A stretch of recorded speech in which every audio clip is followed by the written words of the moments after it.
Fala, galera ligada no Pautas e Táticas, quem já é inscrito, quem vai se inscrever assim que o vídeo acabar, quem vai deixar o like, quem vai deixar o hype, quem vai compartilhar com os amigos e também deixar seu feedback nos comentários. A análise retrô de hoje é sobre o Bayern, tricampeão europeu consecutivo das temporadas 73-74, 74-75 e 75-76. Um dos maiores esquadrões de todos os tempos do futebol mundial e um time que foi base da seleção alemã, campeã da Euro de 72 e campeã mundial em 74 contra o carrossel holandês de Johan Cruyff, que por sinal também tinha como base um Ajax, que também havia sido há pouquíssimo tempo tricampeão europeu. O time base, comandado primeiramente pelo técnico Udo Lattek, que comandou o clube de 70 a 75, ou seja, participou da campanha do primeiro título europeu, mas também pelo Dietmar Kramer, que assumiu o time após um começo ruim da temporada 74-75, que levou o Lattek a ser demitido, e aí ele assumiu e comandou o clube nos dois títulos seguintes. Olha que esquadrão o Bayern tinha. Sepp Maier no gol, Hansen na lateral direita, Schwarzenbeck e Beckenbauer, Franz Beckenbauer, na zaga. Na lateral esquerda, na primeira dessas três temporadas, foi o Paul Breitner. Na outra foi o Horstmann. Aqui, o Roth ou o Zobel, o Kappelmann, o Durnberger e o Uli Hoeneß, ele mesmo, que foi presidente do Bayern recentemente por bastante tempo. O segundo atacante era o Torstensson, o sueco, e o centroavante, ninguém mais, ninguém menos que Gerd Müller, der Bomber, um dos maiores jogadores do futebol alemão. Lembrando que esse elenco ainda tinha um jovem Karl-Heinz Rummenigge, que era um grande atacante, mas que nos anos 70 ainda era um coadjuvante. Era em tese um 4-3-1-2, que poderia ser interpretado como 3-5-2 ou até 3-3-4, dependendo da circunstância. A linha defensiva bávara se comportava de diferentes maneiras, porque os jogadores tinham diferentes características. Obviamente que o principal jogador dessa linha era o Beckenbauer.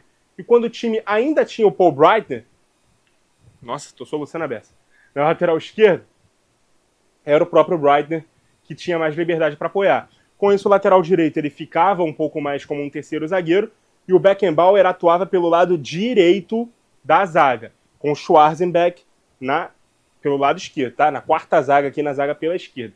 Isso porque o Beckenbauer ele jogava na posição de líbero. A palavra quer dizer livre, né? Vem do italiano. E o que isso queria dizer na prática? Quer dizer que o Beckenbauer, primeiramente, não tinha a responsabilidade de marcar individualmente nenhum jogador do ataque adversário, mas também tinha muita liberdade para subir para o ataque, como se fosse um volante, o que de fato ele foi no começo da carreira. Todos sabem da qualidade do Beckenbauer com bola e como ele foi um verdadeiro craque da zaga. Então o Beckenbauer tinha essa permissão para subir, para fazer essas incursões por dentro e principalmente mais à frente, né, quando o time tinha a bola. Além disso, só um defensor se descolava por vez na primeira linha. Ou era o líbero, o Beckenbauer, ou o lateral, no caso aqui o lateral esquerdo, quando era o Paul Breitner.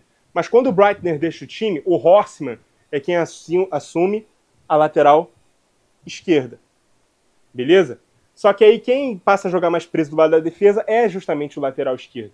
E o lateral direito, o Hansen, é quem tem um pouco mais de liberdade para poder subir. Com isso, o Beckenbauer vai jogar na quarta zaga, pelo lado esquerdo da zaga. O Schwarzenbeck vem para o lado direito, beleza? Isso por quê? Porque o Beckenbauer continua fazendo a função do líbero. O Hansen passa a apoiar um pouco mais o ataque, mas quando ele fica mais preso, aí é o Beckenbauer quem sobe para poder fazer esse movimento por dentro, beleza? À frente da defesa jogavam o primeiro volante Roth, eu não sei se pronuncia Roth ou Hof. Você aí que manja de alemão, você pode dar uma moral aí nos comentários e dizer como é a pronúncia aí do volante que jogava no Bayern, né, nessa época. É Roth ou é Hof? E aí ou era o Roth, ou o Hof, ou o Zobel, né? Qualquer um dos dois tinha também mais liberdade para subir, principalmente quando as incursões do Beckenbauer era por dentro, vindo se tornar um meio-campista. O Roth, ou Hof, apelidado de Touro, tamanha sua força física, foi inclusive o autor do gol do título europeu de 76. Então, quando o Beckenbauer vinha fazendo essas incursões por dentro, ele tinha mais liberdade aqui para poder subir e encostar no Uli Hoeneß um pouco mais na frente, beleza? Nos vértices laterais do losango, deixa eu botar o Beckenbauer aqui para a zaga, que agora a gente está falando de meio de campo.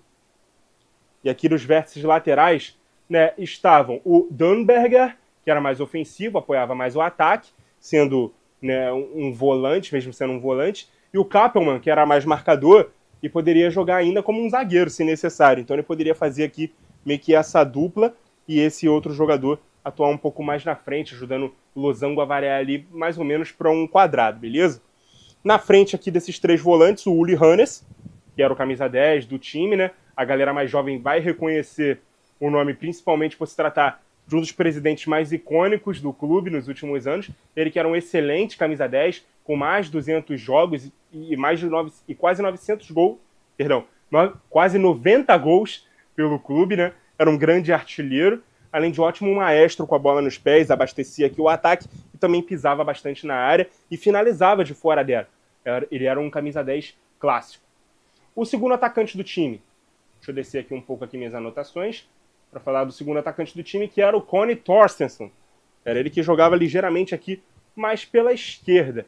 Ele que foi contratado depois de brilhar contra o próprio Bayern, jogando pelo Atvdaberges, em 73.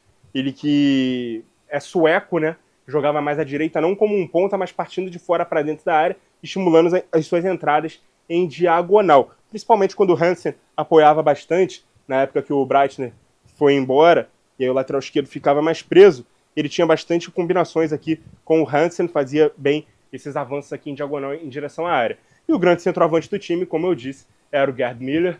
Na minha opinião, eu já falei aqui, é o maior, não o melhor, mas o maior centroavante da história do futebol. Porque ele se aposentou com praticamente todos os recordes possíveis de se alcançar para um camisa 9 alemão que jogou durante muitos anos no Bayern, né? Então, nos contextos que ele estava inserido, ele tinha praticamente todos os recordes de goleador.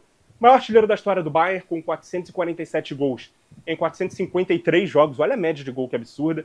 68 gols em 62 jogos pela seleção alemã, ultrapassado pelo Miroslav Klose anos depois. Ele também se aposentou como o maior artilheiro da seleção alemã. O do Bayern ele ainda é até hoje, beleza? E assim como ele também detinha o recorde de gols em Copas do Mundo. Foram 14 bolas na rede, só superado pelo Ronaldo em 2006 e posteriormente pelo próprio Klose em 2014. O Klose é o atual detentor do recorde, com 16 gols. O Ronaldo parou nos 15 e o Gerd Müller tinha 14. 10, inclusive, numa Copa só. Ele é o maior artilheiro da história da Bundesliga até hoje. E até ver o Lewandowski marcar 41 vezes na temporada 2021, ele também tinha os 3 recordes de gols em uma única temporada. Então, se a gente fosse ver ali, o cara que mais marcou gol na Bundesliga em uma só edição, a lista desses artilheiros, os 3 primeiros colocados eram o Gerd Müller. O Gerd Müller tinha os 3 primeiros recordes. E um deles, o maior de todos, era de 40 gols. O Lewandowski ultrapassou, fez 41. Então, pulverizou aqui os recordes do Müller, mas olha como ele era um artilheiro implacável, né? Ele que encerrou a carreira com 724 gols em 780 jogos oficiais. Uma média de 0,92 gols na carreira. Isso aqui é fantástico, cara. Se jogasse no futebol de hoje, a gente não ia ter dúvida que se trata de um dos maiores, se não o maior centroavante da história do futebol. Para mim, ele ainda é o maior. Ele não é o melhor, porque tecnicamente falando, Ronaldo, Romário, Van Basten, são jogadores melhores tecnicamente do que o Müller. Dá para discutir ali se o Puskás era, apesar de ser de uma geração anterior, o Eusébio também, mais antigo, mas também dá para entrar aqui nessa discussão. O Gerd Müller, ele dizia que, muito humildemente, o grande segredo dele para fazer tantos gols é tentar chutar forte e rasteiro, né, porque dificultava a ação do goleiro.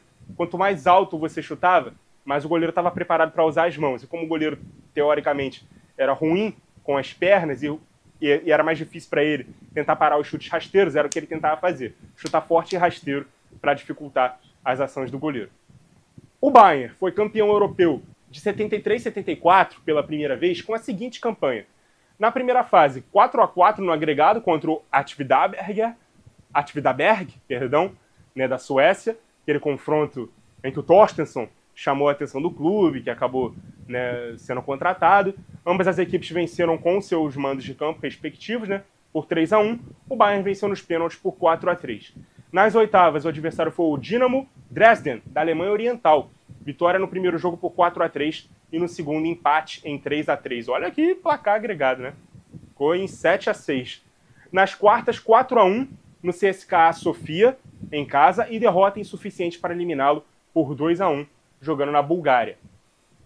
Nas semifinais, os húngaros do Újpest, espero ter pronunciado certo, né, empate por 1-1 fora de casa e vitória dos alemães por 3-0, né, em casa.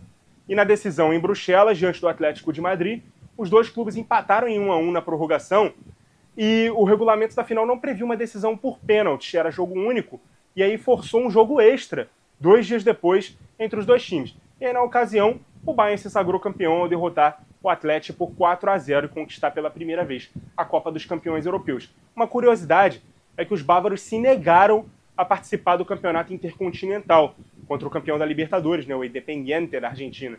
Então o Atlético de Madrid jogou a competição e foi campeão. Em 74 e 75, campanha do segundo título bávaro, né, o começo dessa campanha, né, o início dessa campanha, foi na segunda fase, porque o seu adversário da primeira desistiu de participar da competição. Então o Bayern venceu por WO e aí se classificou diretamente para as oitavas. E o clube enfrentou o Magdeburg, da Alemanha Oriental, que também não precisou jogar a primeira partida. 2 vitórias do Bayern, 3-2 e 2-1. Nas quartas, o Arat Erevan, da União Soviética, foi o adversário. Vitória por 2-0 e derrota por 1-0. 2-1 no agregado, Bayern classificado. Nas semifinais, empate com o Saint-Étienne, fora de casa, né? Saint-Étienne, clube francês, e vitória por 2-0 na Alemanha. E na decisão contra os ingleses do Leeds United, em Paris, vitória por 2-0. Era o segundo título consecutivo da história bávara. E aí, na temporada 7-5, 7-6, o clube começou vencendo o Jeunesse Esch de Luxemburgo por 8-1. Olha que início de campanha maravilhosa.